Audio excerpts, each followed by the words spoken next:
भारत में रहने वाली कुछ ऐसी जनजाति भी हैं जिनके बारे में समाज को बहुत कम पता है। इन जनजातियों के रहन सहन का तरीका आज भी वैसा ही है जैसा आदि मानवों का था। ऐसा ही कुछ जनजाति अंडमान और निकोबार द्वीप पर भी रहती है जिनके बारे में हम कुछ भी नहीं जानते।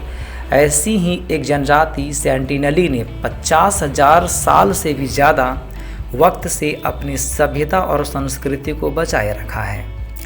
बाहरी दुनिया से संपर्क नहीं रखने वाले इन जनजातियों के इलाकों में जब कोई भी व्यक्ति, चाहे वो धर्म प्रचारक हो या टूरिस्ट, जाना चाहता है तो ये जनजाति उसे अपनी दुनिया में दखल अंदाजी मानकर उस पर हमला कर देते हैं।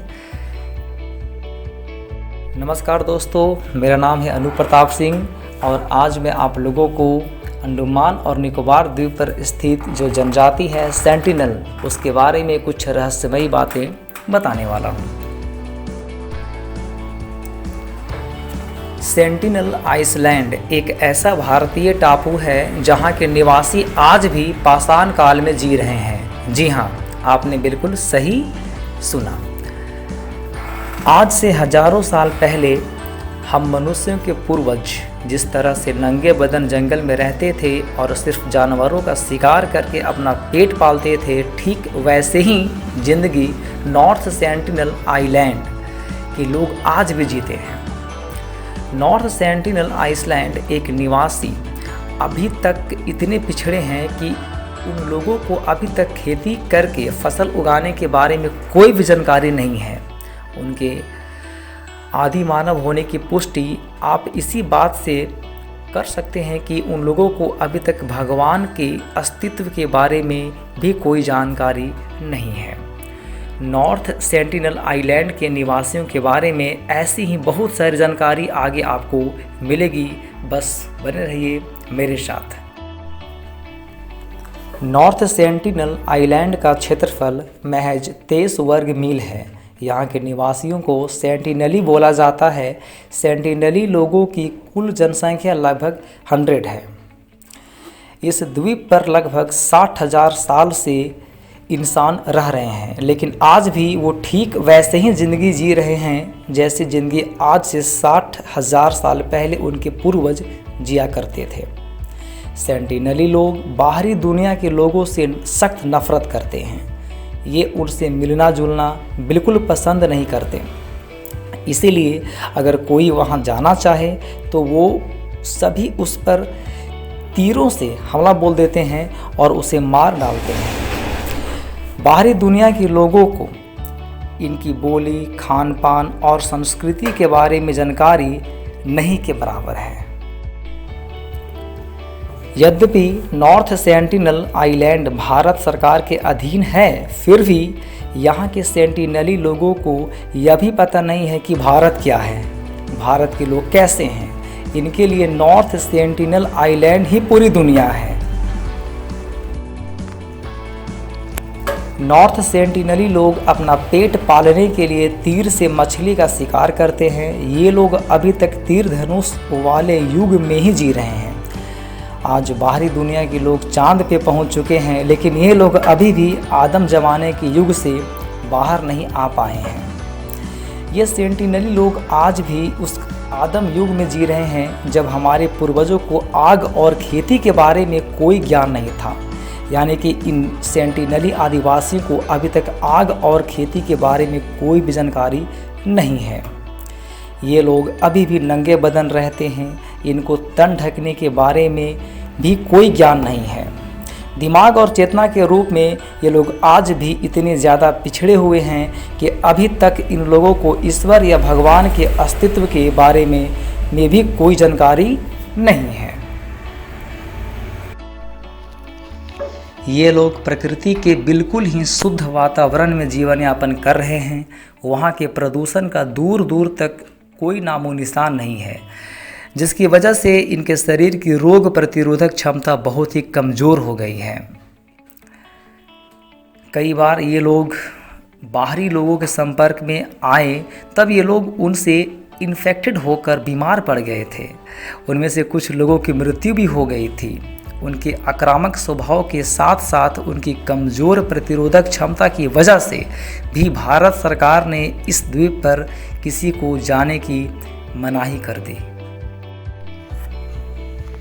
इस समूची पृथ्वी पर यही एक ऐसा इकलौता स्थान है जहां के सेंटिनली जनजाति के लोग अभी भी हजारों साल पहले की आदम युग में जी रहे हैं। इनके लिए 23 वर्ग मील का यह छोटा सा द्वीप ही पूरी पृथ्वी है। इनकी इन्हीं सब विशेषताओं ने इस द्वीप को सबसे खतरनाक और पुरानी मानव सभ्यता का संरक्षक बना दिया है। नॉर्थ सेंटिनल आइसलैंड बंगाल की खाड़ी में स्थित अंडमान निकोबार का एक छोटा सा द्वीप है। अंडमान निकोबार की राजधानी पोर्ट ब्लेयर से इसकी दूरी लगभग 50 किलोमीटर है। यह द्वीप भारत का एक हिस्सा है। नॉर्थ सेंटिनल आइलैंड का कुल क्षेत्रफल महज 23 वर्ग मील है। इस आइलैंड को सबसे पहले मार्को पोलो ने 13वीं शताब्दी में खोजा था। उस समय उसने बताया था कि इस जनजाति के लोग अपने लोगों को छोड़कर बाहरी दुनिया के किसी दूसरे लोगों को मारकर खा जाते हैं। यह आइलैंड बाहरी दुनिया से बिल्कुल कटा हुआ है। इस टापू पर बाहरी दुनिया का कोई भी आदमी नहीं जा सकता है। ऐसा करने पर सेंटिनली लोग उस पर तीरों से हमला कर उसे मार डालते हैं। भारत सरकार ने सन 1956 में नॉर्थ सेंटिनली जनजाति को बचाने के लिए एक कानून बनाया है। इस कानून के तहत इस द्वीप के चारों तरफ से 10 किलोमीटर दूर की एरिया में किसी के भी जाने की मनाही है। इस सीमा की रक्षा भारतीय नेवी करती है।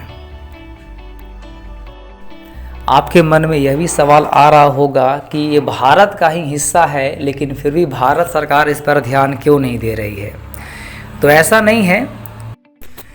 शुरू में भारत सरकार ने इन सेंटिनली लोगों को समाज की मुख्य धारा से जोड़ने के लिए बहुत प्रयास किया था। सरकार इन्हें शिक्षित करना चाह रहा था, लेकिन उन्हें समाज के मुख्य धारा में जोड़ने के लिए जब कभी भी कोई भारतीय कर्मचारी इनके द्वीप पे जाने का प्रयास करता था, तब ये लोग उन पर जानलेवा हमला बोल देते थे।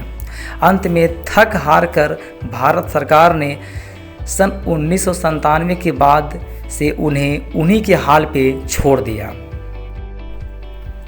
सन 2004 में बंगाल की खाड़ी में बहुत बड़ी सुनामी आई थी, जिसमें बहुत अधिक जान माल की क्षति हुई थी।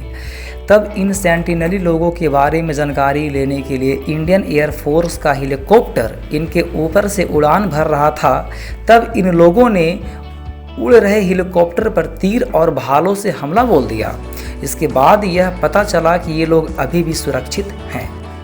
उस समय इंडियन एयरफोर्स के जवान हेलीकॉप्टर से ही हमला कर रहे उन सेंटिनली लोगों की तस्वीरें खींची थी। ऐसी ही एक और घटना है जो अमेरिकी मिशनरी जॉन एलन चाउ गैरकानूनी तरीके से इनके पास गया और दोस्ती करने की कोशिश की। जॉन को लगता था कि वो इन सेंटिलीज आदिवासियों को जीसस के बारे में बताएगा और उन्हें ईसाई धर्म की ओर आकर्षित करेगा। जॉन ने मछुआरों को 25,000 रुपये भी दिए ताकि वो गैरकानूनी तरह से जॉन को आदिवासियों के पास तक ले जा सके। मछुआरा थोड़ी दूर पर जाकर रुक गया और वहाँ से जॉन अपनी कयाक के जरिए द्वीप तक पहुँचा। पहले दिन तो वो वापस आ गया, लेकिन दूसरे दिन जॉन ने यही किया, लेकिन इस बार वह वापस नहीं आया।